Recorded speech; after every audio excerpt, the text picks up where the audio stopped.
and welcome to CYC News for the 7th of June 2020 and the 30th of Bashan 17:36 a.m. I'm Anastasia Hanna. In today's headlines, more large protests in the United States, but violence falls. President Trump's church visit shocks religious leaders. Australia is set for the first recession in 3 decades. Iranian scientist acquitted of stealing research is deported by the US.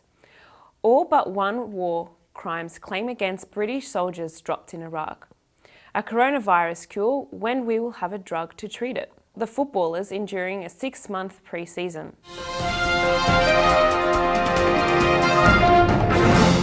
But first to the United States, where tens of thousands of people continue to demonstrate mainly peacefully across the country, following the death of the African-American George Floyd, who was in police custody. One of the biggest protests, joined by Floyd's relatives, took place in his hometown of Houston, Texas on Tuesday. Many defied curfews in several cities imposed after violence and looting in some districts on Monday night. In central Washington, D.C., police fired tear gas late into the night. The military were again on the streets of the Capitol, and helicopters hovered above protesters marching towards the White House. The Floyd case has rained deep-seated anger over police killings of Black Americans and racism. Demonstrators have taken to the streets not only to express their outrage at the treatment of Mr. Floyd, but also to condemn police brutally against Black Americans more widely. Traffic was blocked in New York's Manhattan district as protesters ignored a nighttime curfew which had been extended for a week.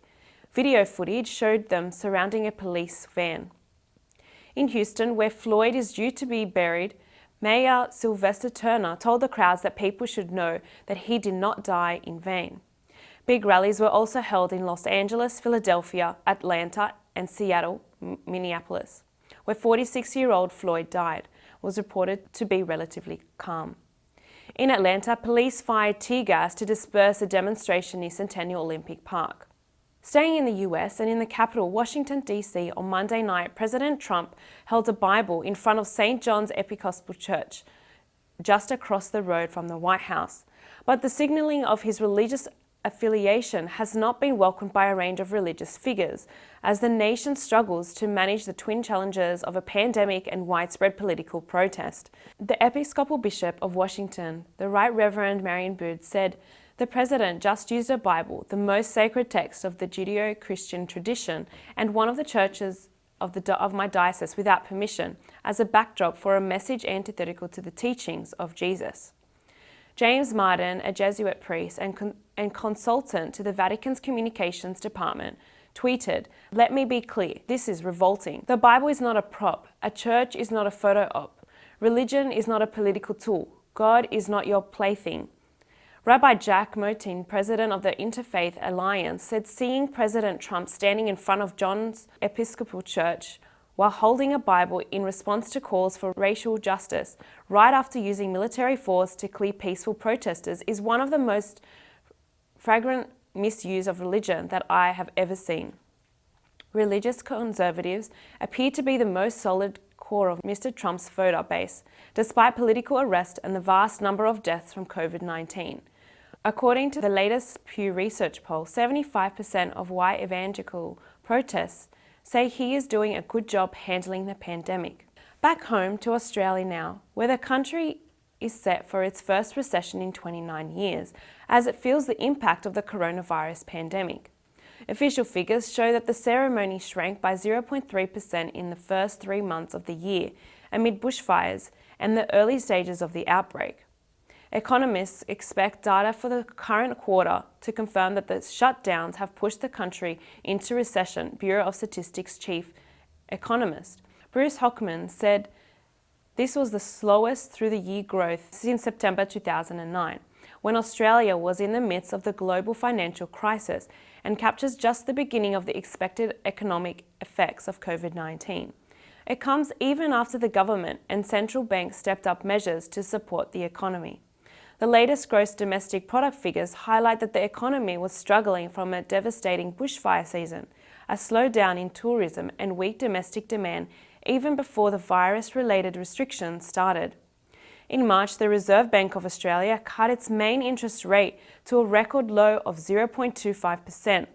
The Australian government has also pledged hundreds of billions of dollars to help support businesses and individuals and has signalled that more stimulus measures would be announced soon.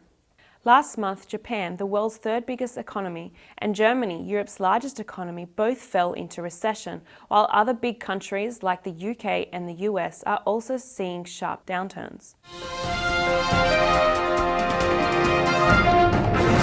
Over to Iran now, where scientist Cyrus Asghari, who was detained in the United States, has been deported back to his home country, according to the Iranian Foreign Minister, Mohammad Javad Zarif.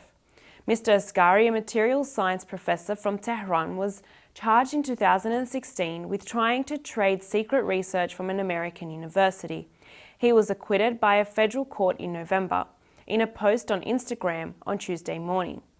Mr. Zarif welcomed what he described as the good news of Mr. Asghari's return on a flight to Iran, but accused the US of holding hostage several other Iranian scientists.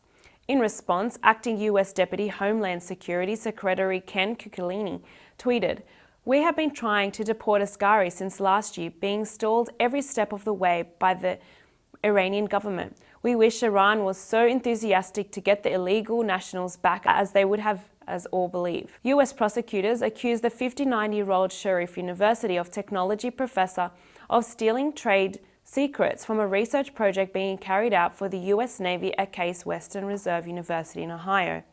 He denied the charge, and a judge eventually threw out the prosecution's case. His return to Iran led to speculation that he could be part of another prisoner swap, which both countries have denied. Last month, it was reported that Mr. Asghari would be deported once he had recovered from COVID-19. On to neighbouring Iraq now, where British soldiers who have been accused of committing war crimes in the country and unlikely to face criminal prosecution. Independent investigators were asked to look at thousands of allegations made against the British military after the invasion of Iraq in 2003. But the director of the Service Prosecution Authority said just one remaining case was being examined.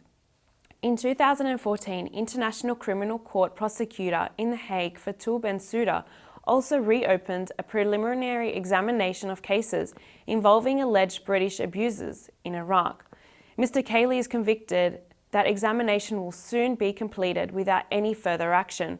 He said, "My sense in these matters are coming to a conclusion. She will close the preliminary examination this year in respect of Iraq and the United Kingdom." Speaking to BBC Radio 4's Law in Action program, Andrew Cayley said most of these cases were dismissed at a very early stage because of the lack of credible evidence or because of offending was at such a very low level. Over 1,000 cases were made by former lawyer Phil Stinner and his firm Public Interest Lawyers. In 2017, he was struck off as a solicitor after a tribunal found him guilty of misconduct and dishonesty, including false recounts about the actions of UK soldiers. To some health news, and while more than 380,000 people have died from COVID-19, there are still no drugs proven to help doctors treat the virus. So how far are we from these life-saving medicines? And what work is being done to find treatments? More than 150 different drugs are being researched around the world. Most are existing drugs that are being trialled against the virus. The World Health Organization has launched the Solidarity Trial aimed at assessing the most promising treatments. The UK says its recovery trial is the world's biggest, with more than 5,000 patients already taking part. And multiple research centres worldwide are attempting to use survivors' blood as treatment. But what types of drugs might work? The latest clinical trials of remdesivir, an antiviral drug originally developed to treat Ebola, have been the most encouraging lead.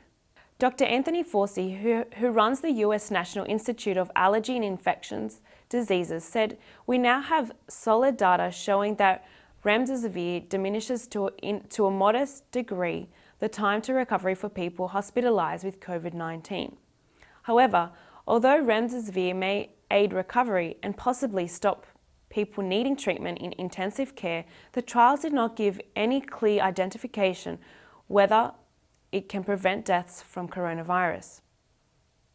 And in sport, for the majority of professional footballers, pre-season training is a necessary evil, something most would happily forget as quickly as jumping in and out of an ice bath for sore muscles. But what if countless hours running on tracks, pitches, and over hills felt like they were never going to end? That has been the situation facing players in Sweden, where pre-season training is entering its 6th month after the start of the campaign of the 4th of April was postponed due to the coronavirus pandemic. Sweden's top flight, the Allsvenskan, now has a revised opening the day of June 14, though the date was only finally confirmed on May 29. Gatherings of more than 50 people are not permitted despite there being no lockdown. English goalkeeper Andrew Mills, who begins his 4th pre-season with Östersunds this year, said, "It's being a long haul compared to England. It's a good 4 or 5 pre-seasons back-to-back." Mills is one of the 6 English players at the club, with former West Ham winger Blair Targett among their newest acquisitions. Turgott said, "There are times you are just trying to survive it. Coming back from training, you just get home, sit on the couch, eat, go to sleep, and then repeat it." While training has been kept as normal as possible, lots of new safety measures have been introduced. Antibacterial hand gels now outnumber water bottles at the side of the pitches, while club canteens and gyms are totally out of bounds. And that's all for CYC News. A reminder that you can watch this news bulletin again throughout the week on YouTube. Stay home, stay safe. I'm Anastasia Hanna from the CYC studios in Sydney, Australia. See you next time.